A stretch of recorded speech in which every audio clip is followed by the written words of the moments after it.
మలయాళం వాళ్ళు నమ్ముతారు. సో, మలయాళం నుంచి నేను ఒకళ్ళని తెచ్చుకుంటున్నానండి. మ్మ్. ఒక హీరోనే పట్టుకొస్తాను డైరెక్ట్‌గా. మ్హూ. ఒక హీరోయిన్‌ని 'త్రిబుల్ ఆర్'లో చేసినటువంటి ఇంగ్లీష్ హీరోయిన్ పట్టుకొస్తున్నానండి. ఓహో, ఆ, ఆవిడ ఉంటుంది కదా, ఆ! ఆవిడ క్యారెక్టర్. మారిస్ అండి ఆవిడ పేరు. ఆ! ఆవిడని. ఒక చైనా నుంచి విలన్ పట్టుకొస్తున్నానండి.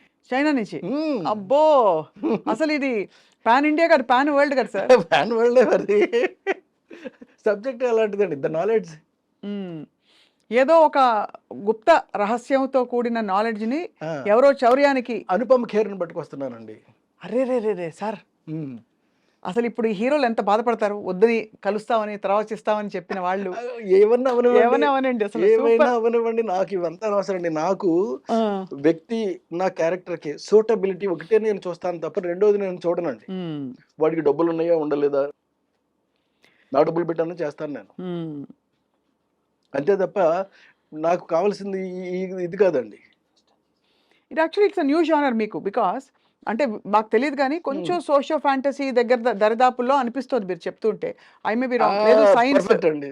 సోషియో ఫ్యాంటసీ మిక్స్ అవుతూ ఉండేటటువంటి సైన్స్ నాలెడ్జ్ అనేటటువంటి సినిమా ఇది. అంటే మీరు నాలెడ్జ్ అని చైనీస్ వాళ్ళని పట్టుకొచ్చి అన్ని చేశారంటే తప్పకుండా ఏదో కుట్ర, ఉంటదండి. ఏదో ఒకటి పురాతనమైన రివైవలిజం ఉంటుంది. ఏదో సందర్భోచితమైనటువంటి కుట్ర ఉంటుందండి అందులో. అంతేకాదే, కానీ కృష్ణారెడ్డి గారి సినిమాలో కుట్ర చూడడం బాగుంటుంది. సమయోచితమైన సందర్భ శుద్ధిగా ఉండే కుట్రే ఉంటుంది. మళ్ళీ దానిలో ఏదో ఒక మెసేజ్ కూడా ఉంటుంది కాబట్టి మీరు ఆ ఉంటుందండి. గీతలు దాటరు. అవును. బట్ ఇప్పటి కమర్షియల్ సెన్సిబిలిటీస్కి అనుగుణంగా మరి అవునండి. మీరు ఏమన్నా ఐటమ్ సాంగ్స్ అసలు పెడతారా? ఇప్పుడు కమర్షియల్ లేదండి. ఐటెమ్ సాంగ్ జోలికి వెళ్ళే ప్రసక్తే లేదు. ఐటెమ్ సాంగ్స్ నేను కూడా పెట్టాను సార్. పెట్టానండమ్మా నేను కూడా. బాబు మోహన్‌తో పాట పెట్టాను. అంటే నేను రొటీన్‌గా ఆలోచించలేను. అంటే ఎవరో ఒక అమ్మాయిని తీసుకొచ్చేసి, ఆ అమ్మాయి అందచందాలను చూపెడుతూ మనం సాంగ్ తీసేద్దాము అనేటటువంటి ఆలోచన నేను చేయలేను. అదేనా సార్ మన సౌందర్య గారితోటి? సౌందర్య గారితోటి బాబు మోహన్ ఓ పాట చినుకు చినుకు సెన్సేషనల్ హిట్. అందెలతో చిటపటి చిరు సవ్వడితో అదే కదా. అదే. మరి అది ఏకంగా అది సెపరేట్ సాంగే గదా! అంతే. కానీ అది తెలీదు అలాగా. అంతే కదా సార్. ఆయన బాబుమోహన్ గారు ఎంత పొంగిపోయారు సార్ ఆయన ఇంటర్వ్యూ ఆ! చేసినప్పుడు, ఈ పాట మీరు అవును. పెట్టించారని ఆయనకి. ఆయన మీద ఒక హోల్ సాంగ్ సీక్వెన్స్ పెట్టడం అనేది. ఎక్కడికో వెళ్ళిపోయిందండి అది. అవును. సార్ మధ్యలో ఈ క్రమంలో మీరు ఇంత ఆల్మోస్ట్ మీకు అజాత శత్రువు అంటారు కదా, మీకెవరు అయి గిట్టని వాళ్ళు ఎవరు ఉండరు. రాజేంద్ర ప్రసాద్ గారికి మీకు గ్యాప్ వచ్చిందా సార్? మధ్యలో మీరిద్దరు ఏమన్నా మాట చిన్న మనస్పర్ధలు వచ్చాయా? ఏముంటాయిలెండి అలాంటివి చిన్న చిన్నవి ఉంటే ఏమంటే ఎందుకు వచ్చింది సార్ అసలు? అంటే ఆయన చాలా మంచి ఆయన, మీరు చాలా మంచివారు కదా సార్. మంచితనం అయినప్పటికీ కూడా చిన్న చిన్నవి ఉంటాయండి. ఇంకా అవన్నీ ఇప్పుడు ఎందుకు మళ్ళీ తిరిగి అంటే నేను అలాగే అనుకున్నాను సార్. కానీ మా ప్రవీణ్ తప్పకుండా ఇది అడిగి తీరాల్సిందే అని చెప్పాడు. ఎందుకంటే మాది కూడా ఇప్పుడు ఈ అంటే ఇంటర్వ్యూ కూడా మాకు the knowledge sir. Rajendra Prasad చాలా మంచివాడండి. మంచివాడు కాబట్టే నా ఆర్గానిక్ మావుకి వచ్చేటప్పుడు కూడా చేశాడు మళ్ళీ. ఇది నాకు ఈ సమస్య మాయిలోడప్పుడు వచ్చిందండి. మాయిలోడినప్పుడు వచ్చింది కదా అలాగని చెప్పేసి ఏమీ ఆగలేదు. తర్వాత తర్వాత నేను సినిమాలు చేయలేదండి ఆయనతోటి. తర్వాత ఏదో సరదాగానో ఏదో అలాంటి సినిమా ఒకటి చేశాను. అప్పుడు కూడా ఆయన చేయడానికి సిద్ధపడ్డాడు ఆయన. కానీ మీది భలే కాంబినేషన్ మీ ఇద్దరిది. చాలా మంచోడండి మనిషి. మంచోడు. కాకపోతే చిన్న తిక్క ఏంటంటే చిన్న ఇబ్బంది ఉంటదండి. చిన్న ఈగోనెస్ ఇంకోటో ఉంటాయి. బతిమాలుకుని చేయించుకోవాలే తప్ప. అదే. సో యాక్చువల్లీ మీకు పెద్ద సవాలే మామూలుగా కూడా, అంటే అందరికీ చెప్పి మీకు కావాల్సినట్టు చేయించుకోవడం అనేది. బట్ అంత ప్యాషన్తో ఎన్ని సినిమాలు, ఎంత మంచి సినిమాలు తీశారు కృష్ణారెడ్డి గారు మీరు. అండ్ అన్ని హిట్లు, అన్ని గొప్ప పేరు తెచ్చుకున్నాయి, అవార్డ్స్ తెచ్చుకునే సినిమాలు ఉన్నాయి. అసలు యమలీలలో అలీ గారిని పెట్టాలి హీరోగా అని ఎంతమందికి స్ఫురిస్తున్నాడు ఆ టైంలో? ఉండదు ఎవరికి. అంటే అప్పటికి నేను బాగా ఎదిగి ఉన్నానండి. ఇప్పుడు ఏంటంటే అప్పుడు చాలా మంది నాకు పెద్ద వాళ్ళు కబుర్లు చేశారండి. పెద్ద హీరోలు. అదేదో ఆలీని పెట్టి చేస్తున్నారట కదా మీరు, మేము చేస్తామండి అది అలాగని. ఇవే ఇప్పుడు అంటే ఇప్పుడు వేరే పెద్ద హీరోలు, ఇప్పుడు మళ్ళీ కలుస్తామని చెప్పిన వాళ్ళు, బట్ అప్పుడు వేరే పెద్ద హీరోలు. అప్పుడు వేరే పెద్ద హీరోలు అండి. కానీ చెప్పారా మీకు అలీ గారిని కాదు నేను జాయిన్ చేస్తాను? చేస్తామని చెప్పారండి. చెప్పినా సరే నేను అలా కాదు, అది అలీ అయితేనే పండుతుంది ఆ సినిమా అని. అంటే సరే మీ ఇష్టం మీది చెప్పారు. అక్కడికి సౌందర్య కూడా చెయ్యను అని చెప్పిందండి. చేయనని చెప్పిందండి. నేను అలీ అంటే అలీ గారి అడ్వాన్స్ తీసుకున్న తర్వాత చేయనని కూడా చెప్పేసిందండి. సినిమా చేయను, 15 రోజులు టైం ఉందండి, నేను చేయనలేదు. చేయకపోతే మానేయమ్మా, ఎందుకు చేయవు నేను తెలుసుకోవాలి మరి, ఎందుకంటే 15 రోజుల్లో ఉంది కదా మరి. అయితే లేదండి, పెద్ద పెద్ద హీరోలు అందరూ కూడా ఇలాగా ఆలీ పక్కన చేస్తున్నాం ఏమిటి అని చెప్పి కొంచెం హెసిటేట్ చేస్తున్నారండి అని చెప్పి చెప్పింది.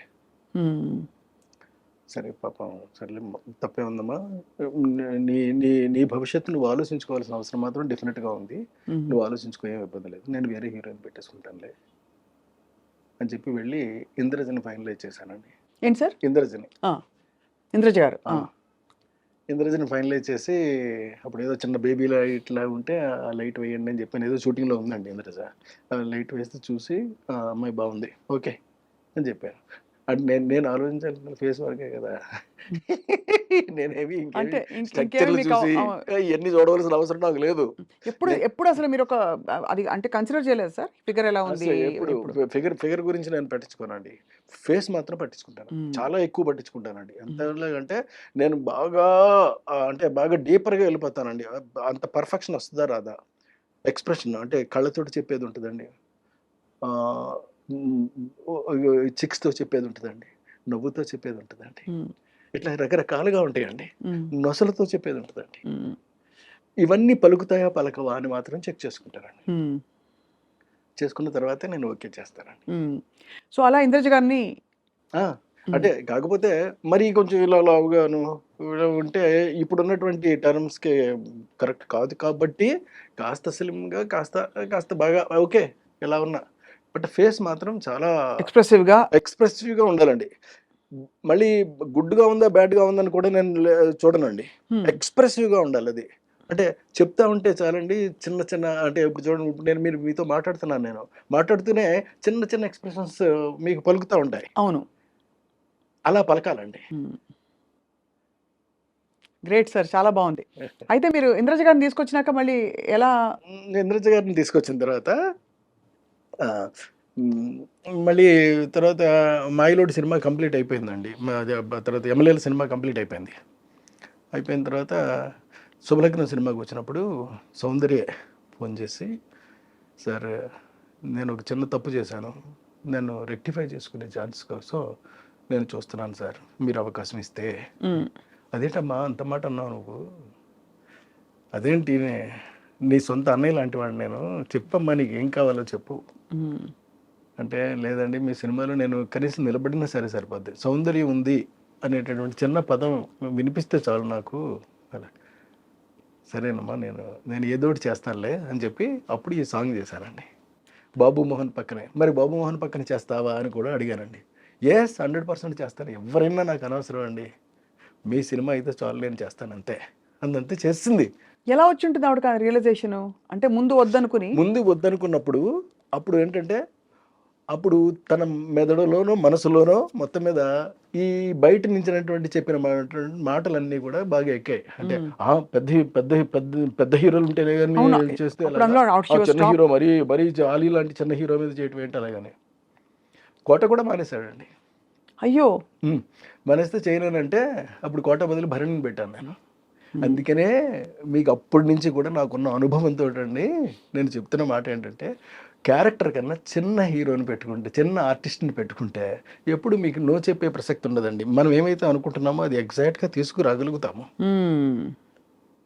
లేకపోతే చెప్పిందల్లా విని, వాళ్ళు చెప్పేదంతా విని, వాళ్ళ బ్రెయిన్లో ఏమైతే ఉందో దాన్ని మాత్రం మనం ప్రొజెక్ట్ చేయాల్సి వస్తుంది. మీకు పెద్ద సినిమాలన్నీ కూడా ఫ్లాప్ అవడానికి ప్రధానమైన కారణం ఇది మాత్రమే. ఎందుకంటే వాళ్ళకి అంత బ్రెయిన్స్ ఉండవండి, అంత స్ట్రక్చర్ ఉంటుంది, బాడీ ఉంటుందండి, కానీ బ్రెయిన్ వాడతారు, అక్కడే వస్తుందండి మెయిన్ ప్రాబ్లం. లేని బ్రెయిన్ వాడేటటువంటి ప్రయత్నం చేయటం వల్లే మీకు సినిమాలన్నీ కూడా వరుసటి ఫ్లాప్ అవుతున్నాయి.